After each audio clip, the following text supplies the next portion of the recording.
Welcome back to our channel. இது நம்ம PS cooks. இன்றைக்கி நம்ம இந்த வீடியோவில் பீஸா எப்படி செய்கிறதுன்னு நம்ம பார்க்க போகிறோம். வாங்க வீடியோக்குள்ளே போகலாம்.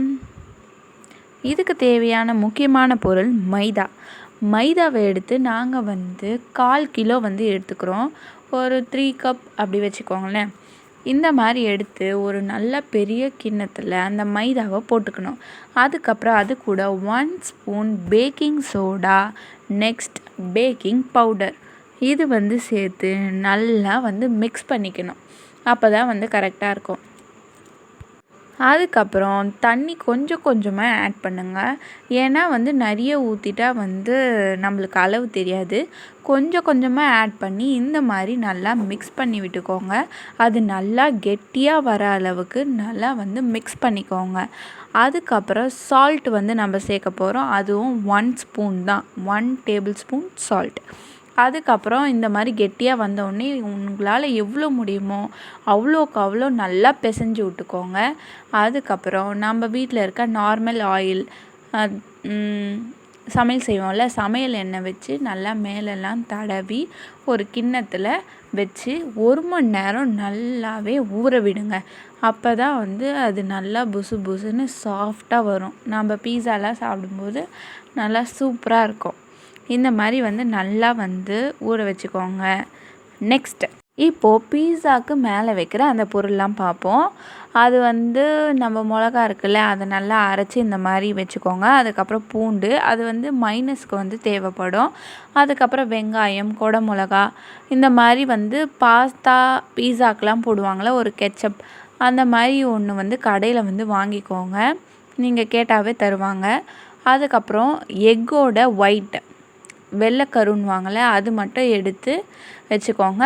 ஏன் இந்த பூண்டு வெள்ளைக்கரு அப்படின்னா, அது நம்ம ஹோம்மேடாக இது செய்ய போகிறோம், மைனஸ் செய்ய போகிறோம். இப்போ நம்ம எக் ஒயிட் காட்டணும் இல்லையா, அதை நல்லா பிளெண்ட் பண்ணிக்கோங்க. இது கூட கொஞ்சம் நெய், பெப்பர் பவுடர், அதுக்கப்புறம் கொஞ்சமாக சால்ட்டு, 1 ஸ்பூன் சுகர், அதுக்கப்புறமா 4 பூண்டு, அதுக்கப்புறம் எண்ணெய் எவ்வளோக்கு ஊற்றுறீங்களோ அவ்வளோக்கு அவ்வளோ நல்லா திக்காக வரும். உங்களுக்கு திக்காக வரலன்னா எக்ஸ்ட்ரா எண்ணெய் ஊற்றிக்கிட்டே இருங்க. ஆனால் மைனஸ் அவ்வளோவா நல்லதில்லை உடம்புக்கு. இது நீங்கள் செய்கிறதுக்கு கொஞ்சம் கஷ்டமாக இருந்ததுன்னா வெளியே மைனஸ் இருக்குது, அதை நீங்கள் டைரெக்டாகவே வாங்கிக்கலாம். இப்போ மைனஸ் ரெடி ஆகிடுச்சு. நெக்ஸ்ட்டு நம்ம ஊற வச்சுருந்தோம் இல்லையா, அதை எடுத்துக்கலாம். இப்போது பேனை நல்லா சூடு பண்ணி அதில் எண்ணெய் ஊற்றி இந்த மாதிரி மீடியம் சைஸில் நம்ம கொஞ்சம் கொஞ்சமாக எடுத்து இந்த மாதிரி போட்டு, அதுக்கப்புறம் ஸ்போக் ஸ்பூனில் இந்த மாதிரி ஓட்டை போட்டுக்கோங்க.